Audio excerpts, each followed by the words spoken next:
So this is episode 4 of Nutri Chats with Sandrine, and today we are talking about migraines. Why did I want to talk about migraines? Well, it's actually a very common condition. Did you know that 10 million people in the UK suffer from migraines? That's a lot of people.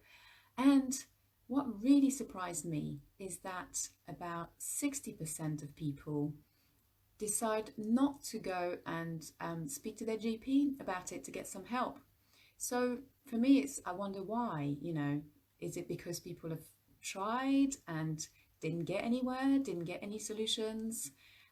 If that's the case, I would really encourage everybody who's watching to investigate further.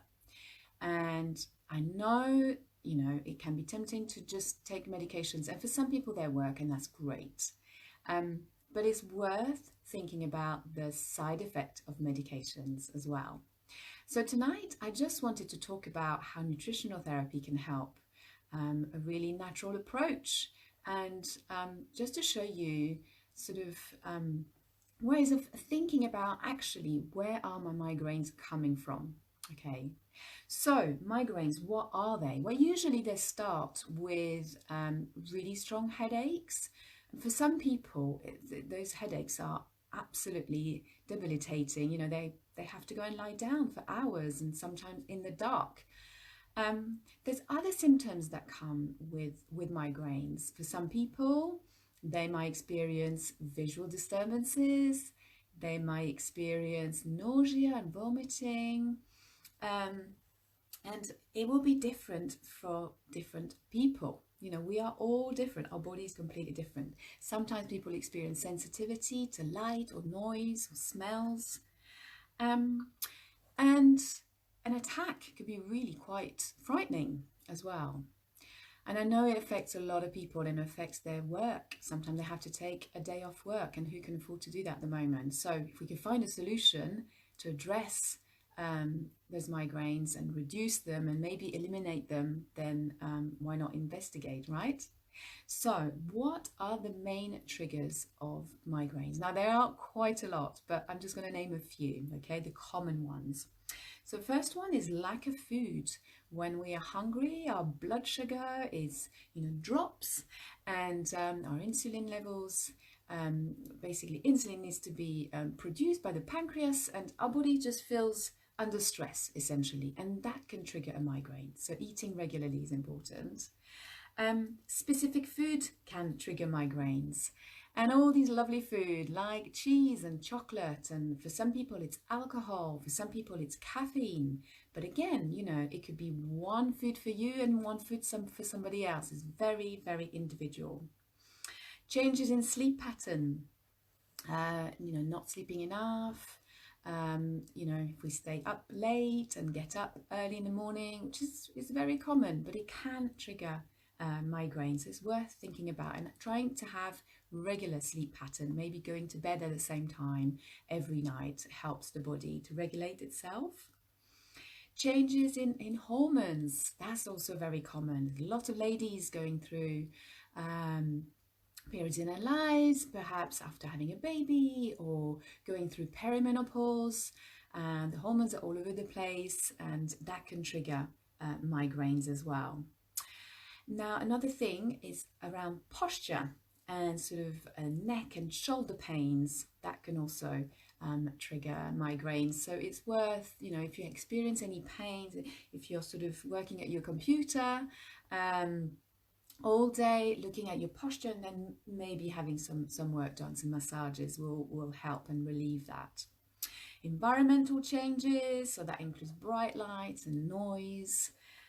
Exercise, now that's an interesting one, because exercise is actually very good to help us prevent migraines because it helps the blood circulating around the body. But if we are exercising maybe too vigorously, or if we are not very fit and maybe try too hard too quickly, that can again trigger a migraine. It's a bit of a stress for the body, and that can be a cause. And that leads on to the next one, which is stress. That's a really big one. And the thing with stress is probably what you notice if you experience that, is that you may experience a stressful period of time and your migraine might come up straight after. Or, you know, if you're working hard and then go on holiday and you start to relax, then your migraine might turn up then and then, okay? And then finally, and a very important point, is genetics.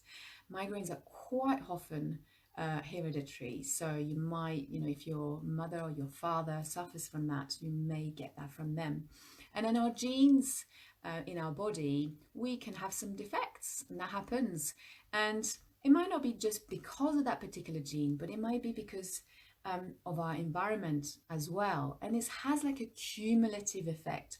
So when you're looking at a cause, you want to look at all these elements, and that might give you lots of clues in trying to find out actually what is causing the migraines. So as you can see, migraine is a very individual condition, and for that reason, it is an individual solution. So tonight I'm going to give you 10 tips, 10 things to think about to help you find the cause and help you manage your symptoms as much as you can, because we know there's no cure today, but there are lots of ways that you can manage your symptoms and feel better. So number one, and that goes with everything that I do in my nutritional therapy clinic, is to first visit your GP, because when we have specific symptoms, they might hide another condition, another health condition. So migraines could be hiding something else. So that's the first thing you want to do. So I really encourage you to go and see your GP. I know it's difficult at the moment, but when you can, please do go. Now, once you've done that, if you feel that you haven't been given, you know, a good enough solution, then please investigate, because there are many things you can do yourself to help you yourself feel better. So there's a group of doctors that come up with this concept called SEEDS, and each letter has a meaning, and I'm going to go through these to help you manage migraine. So SEEDS, so S stands for sleep, I mentioned a little bit earlier, exercise, eating, diary, I will talk about that, and stress. So I've covered some of these points already, but these are, you know, renowned doctors that have come up with that, and I've, you know, done some research and basically shown that by following these things, by improving all these different areas, sleep, exercise, eating, diary, and stress. Diary meaning recording how you're feeling. So let me move on to that. This is my my third point, in fact. So keeping a migraine or a headache diary, really, really important. And I have a template. So if when you watch this video, you are interested in receiving this diary, this migraine diary, it's a one sheet where you can record your symptoms, how you feel. Then let me know in the comments, and or send you a private message, and I will email it to you, because it's really handy. So what does it record? Well, basically, you would write down the detail of what you're experiencing. So the date, when it happens, how you felt, where it hurts, you know, like your head, is it more towards the front, is it the side? And then what makes it worse, okay? So you write all this down. And then how often you have an attack.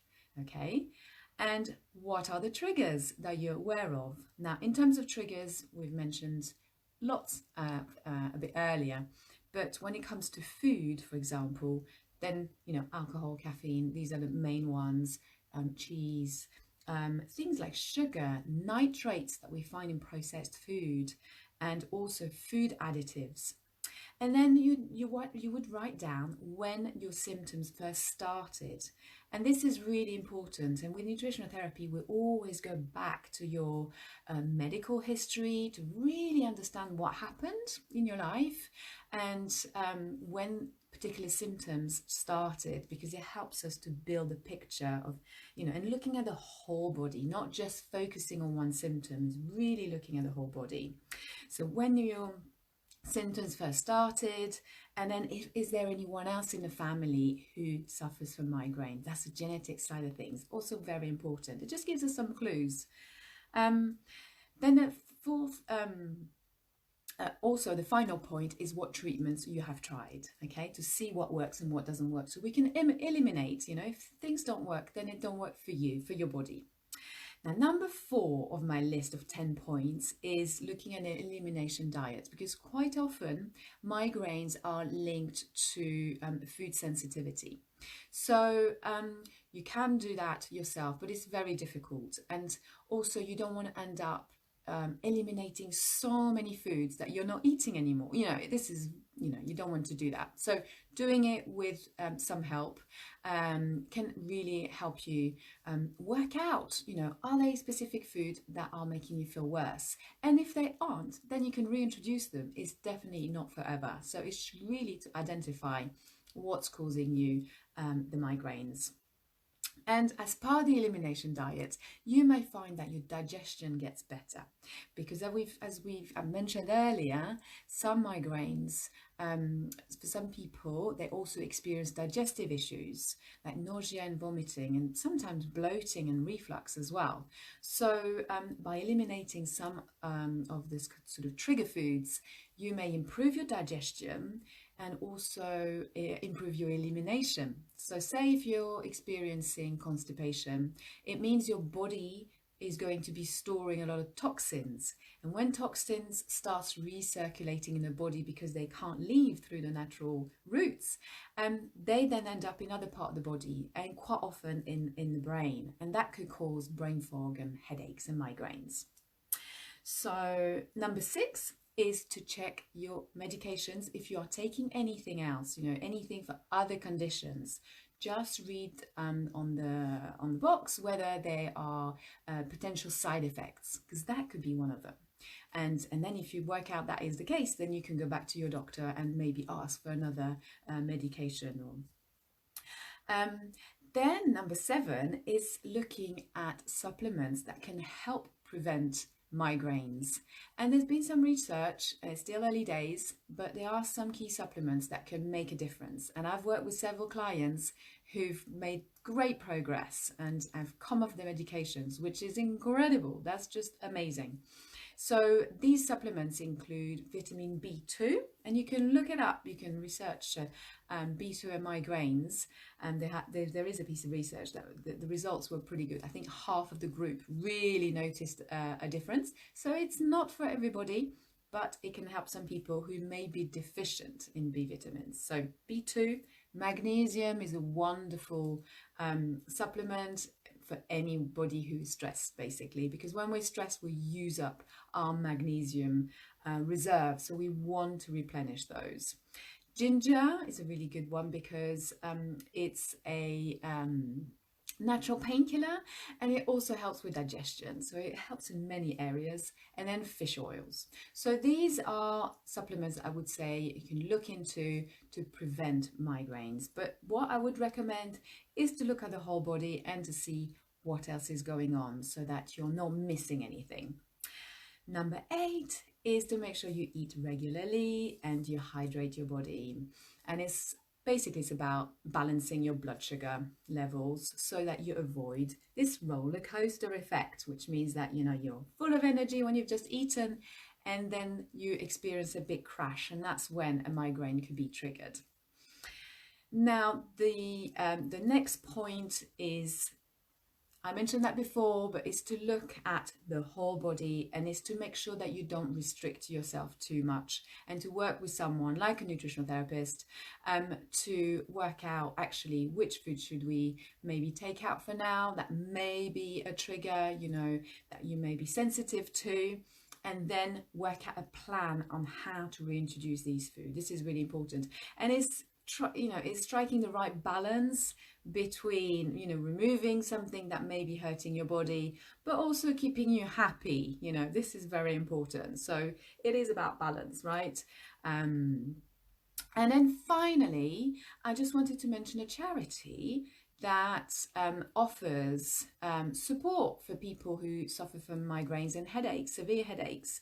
So this charity basically is run by headache doctors, sort of specialists, and you can self-refer yourself. So you don't have to go through to your GP, you can go straight to them. Of course, it's a private practice, but it's called National Migraine Centre. They're based in London, And I think for anyone who's maybe tried all my 10, sort of points that I've mentioned, that have gone to the GP, that tried, natural options and really are struggling, then there are some specialists that can help you hopefully dig a little bit deeper, basically. But my key message is not to, so many people just think, oh, well, I just have to live with this and take medication and just cope.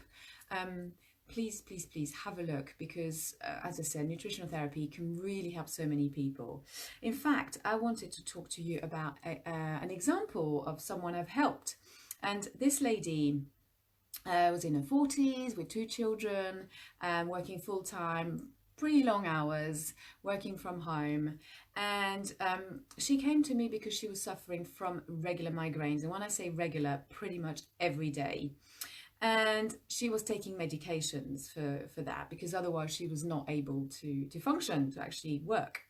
So she also experienced, as well as her migraines in terms of symptoms, she's experienced bloating, abdominal pain, reflux after eating, IBS symptoms.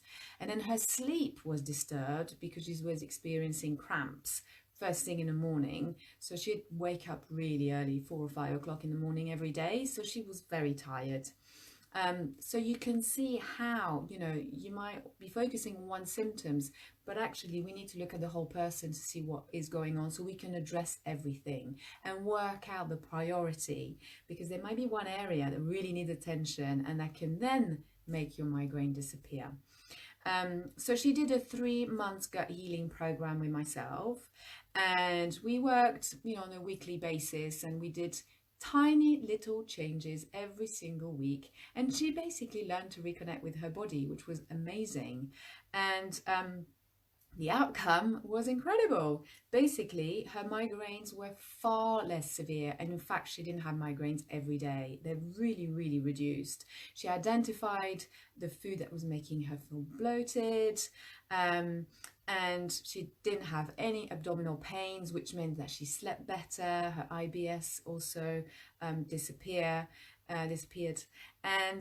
And because she felt better, she then started exercising again, and you can see how, things then roll into a nice, new healthy habits, basically. So there we go. I hope this was helpful. If you have any questions, if you know someone who is experiencing migraines, please feel free to share this video. And yes, if you have any questions, you can put them in the comments below the video. And I thank you very much for watching, and I will see you very soon. Thank you so much. Bye-bye.